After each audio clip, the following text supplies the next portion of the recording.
మద్రాసు మహానగరం సినిమా జీవులు ఎక్కువగా ఉండే టీ నగర్ ప్రాంతం. నగరం అప్పుడప్పుడే తెల్లవారుతోంది. ఇంకా సూర్యోదయం కాలేదు. సినిమా వాళ్ళు ఎక్కువగా ఉండే ప్రాంతం కనుక సందడి మొదలవుతోంది. ఆ రోజు ఆగస్టు 29 బుధవారం 1973వ సంవత్సరం.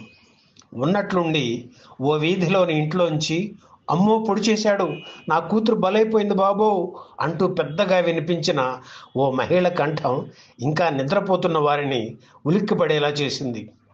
అది నటి లీలారాణి ఇల్లు కావడంతో జనం పరుగు పరుగున అక్కడికి చేరుకున్నారు. కొందరు లోపలికి వెళ్ళి చూశారు. అక్కడ కనిపించిన భయానక దృశ్యం చూసి షాక్కు గురయ్యారు. నటి లీలారాణి రక్తపు మడుగులో పడి ఉంది. ఆమెకు కొంచెం దూరంలో ఆమె బంధువు నరసింహారావు కూడా గుండెల్లో కత్తితో విగతజీవుడై పడి ఉన్నాడు. అతనికి సమీప దూరంలో అతని భార్య సావిత్రి కూడా నేల మీద పడి ఉంది. ఆమె చుట్టూ రక్తం. లీలారాణి తండ్రి బాబునాయుడు ఎక్కడా కనిపించడం లేదు. లీలారాణి తల్లి సత్యవతి మాత్రం ఈ దారుణ కాండను చూసి తల్లడిల్లి అరుపులు కేకలు పెడుతోంది. ఇది క్రైమ్ వ్యవహారం కావడంతో ఎవరో పోలీసులకు సమాచారం అందించారు. కాసేపటికి పోలీసులు వచ్చారు. ప్రాథమిక పరిశీలన జరిపి నరసింహారావు మృతదేహాన్ని స్వాధీనం చేసుకుని పోస్ట్ మార్టంకు పంపించారు. లీలారాణిని, సావిత్రిని రాయపేట ఆసుపత్రికి తరలించారు. సావిత్రికి వచ్చిన ప్రమాదం ఏమీ లేదని, అయితే తీవ్రమైన కత్తిపోట్లకు గురైన లీలారాణి మాత్రం కన్ను మూసిందని వైద్యులు పోలీసులకు సమాచారం అందించారు. ఈ దుర్ఘటనకు కారకులు ఎవరనే విషయం మీద పోలీసులు పరిశోధన ప్రారంభించారు. సావిత్రి కొంచెం కోలుకున్న తరువాత ఆమె నుంచి స్టేట్మెంట్ తీసుకున్నారు. మాది విజయనగరం. లీలారాణి తండ్రి బాబు నాయుడు మాకు దగ్గర బంధువు. లీలారాణి సినిమా నటి కావడంతో ఆమెలాగే నేను కూడా సినిమాల్లో నటించాలని నిర్ణయించుకుని మా వారితో కలిసి అనకాపల్లి నుంచి మద్రాసు వచ్చాను. అయితే ఎన్ని రోజులు గడిచినా నాకు అవకాశాలు రాలేదు. మా వారికి చిత్తచాపల్యం ఎక్కువ. ఒక్కోసారి మొరటగా వ్యవహరిస్తుంటారు. బుధవారం ఉదయం కూడా ఆయన మూడ్ పాడవడంతో నా మీద కోపం వచ్చి కత్తితో పొడిచారు. అది చూసి లీలారాణి నన్ను రక్షించడానికి ముందుకు రావడంతో ఆమెను కూడా విచక్షణారహితంగా పొడిచాడు. నన్ను కాపాడడానికి వచ్చిన లీలారాణి మధ్యలో బలైంది అని సావిత్రి తన స్టేట్మెంట్లో పేర్కొంది.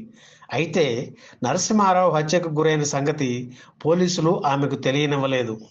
లీలారాణిని, తన భార్య సావిత్రిని పొడిచిన తర్వాత నరసింహారావుకు భయం వేసి తనని కూడా పొడుచుకుని ఆత్మహత్య చేసుకుని ఉంటాడని పోలీసులు మొదట భావించినా, ప్రత్యక్ష సాక్షిగా ఉన్న లీలారాణి తల్లి సత్యవతిని తమదైన శైలిలో విచారించేసరికి నరసింహారావుని తన భర్త బాబునాయుడు కత్తితో పొడిచాడనే విషయాన్ని వెల్లడించింది. అప్పటికే అనుమానం మీద బాబునాయుడిని అదుపులోకి తీసుకున్న పోలీసులు అతన్ని కూడా విచారిస్తే నేరాన్ని ఒప్పుకున్నాడు. లీలారాణి తన సొంత కూతురు కాదని, పెంపుడు కూతురు అనే ఒక కొత్త విషయాన్ని పోలీసులకు వెల్లడించాడు. కూతురు సంపాదన మీద బ్రతుకుతున్న తనకు నరసింహారావు అలా ఆమెను కత్తితో పొడవడం చూసి సహించలేక తను కూడా అతన్ని కత్తితో పొడిచి చంపానని అంగీకరించాడు. అసలు ఈ లీలారాణి ఎవరు, ఆమె నటించిన సినిమాలు ఏమిటి అన్న పూర్తి వివరాలు ఇప్పుడు చూద్దాం. లీలారాణి స్వస్థలం విజయనగరం.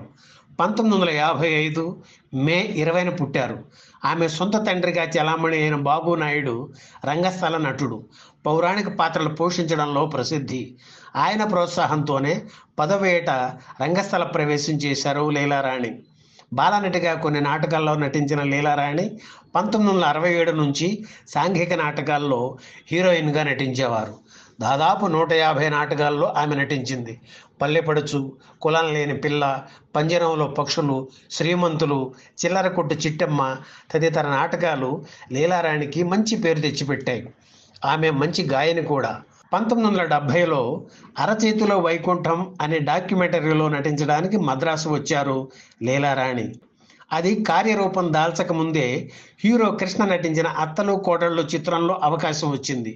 ఆ చిత్రంలో రాజబాబు పక్కన హాస్య పాత్ర పోషించారు లీలారాణి. ఆ తర్వాత నిండు దంపతులు, వింత సంసారం, భగవంతుడు, శ్రీకృష్ణ సత్య, మహమ్మద్ బిన్ తుగ్లక్, అమ్మ మాట తదితర చిత్రాల్లో విభిన్న పాత్రలు పోషించారు లీలారాణి. అక్కినేని వాణిశ్రీ జంటగా నటించిన విచిత్ర బంధం, శోభన్ బాబు నటించిన సంపూర్ణ రామాయణం చిత్రాల్లో కూడా నటించారు. హీరో కృష్ణ నటించిన ఇల్లు ఇల్లాలు చిత్రంలో కృష్ణరాజు సరసన నటించారు. ఆర్టిస్ట్గా ఎంత బిజీగా ఉన్నా తనకు తల్లి లాంటి నాటక రంగాన్ని లీలారాణి ఎప్పుడూ నిర్లక్ష్యం చేయలేదు. నటుడు రమణమూర్తికి చెందిన సప్తపది నాటక సమాజం ప్రదర్శించే నాటకాల్లో లీలారాణి నటించేవారు. అలాగే గయోపాఖ్యానం, కురుక్షేత్రం నాటకాల్లో శ్రీకృష్ణ పాత్ర పోషించేవారు లీలారాణి. ఆ రోజుల్లో చుట్టాలతో, రంగస్థల కళాకారులతో లీలారాణి ఇల్లు సందడి సందడిగా ఉండేది. అందరినీ ఆప్యాయంగా పలకరించి మర్యాదలు చేసేవారు లీలారాణి. వారిలో ఎవరికైనా నటించాలని ఆసక్తి ఉంటే తనకు చేతనైన సాయం చేసి అవకాశాలు ఇప్పించేవారు. నరసింహారావు, సావిత్రి దంపతులు అలాగే లీలారాణి ఇంటికి వచ్చారు. కామెడీ వేషాలు, సెకండ్ హీరోయిన్ పాత్రలో వేస్తున్న లీలారాణి హీరోయిన్గా నటించిన తొలి చిత్రం గీత. హిందీ సినిమా చేతన ఆధారంగా రూపుదిద్దుకున్న ఈ చిత్రంతోనే ప్రసాద్ బాబు హీరోగా పరిచయం అయ్యారు. గీతా చిత్రంలో కొన్ని సీన్లలో లీలారాణి బోల్డ్గా నటించడానికి కూడా వెనుకాడలేదు. ఈ చిత్ర నిర్మాణ సమయంలోనే మరికొన్ని చిత్రాల్లో నటించే అవకాశాలు లీలారాణికి వచ్చాయి.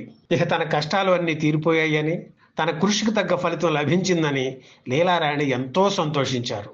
అయితే మనం ఒకటి అనుకుంటే విధిరాత మరోలా ఉంటుందని ఆమె హత్య సంఘటనే నిదర్శనం.